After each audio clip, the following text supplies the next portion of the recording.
లాభ నష్టాలు ఉన్న మామిడి పండ్లు చొప్పున 800 మామిడి పండ్లు కొన్నాడు. వాటిలో 20% పాడైనవి. మిగిలిన వాటిని డజను 150 రూపాయలకు అమ్మినా వచ్చే లాభ శాతం ఎంత? చూడండి, 100 650 రూపాయలు అయితే 800, 800 మామిడి పండ్లు 5200, అది కొన్న వేల.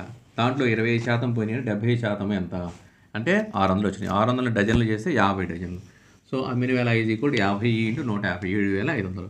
సో లాభము is equal 7500 minus 5200, that is equal 2300.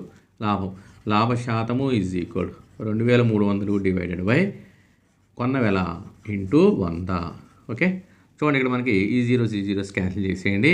4 ఎక్కము ఇక్కడ తీసేసుకుంటే 575, దట్ ఈజ్ ఈక్వల్ లాభ శాతము is equal to 14/3/13%. So answer is ఇది 14/3/13%.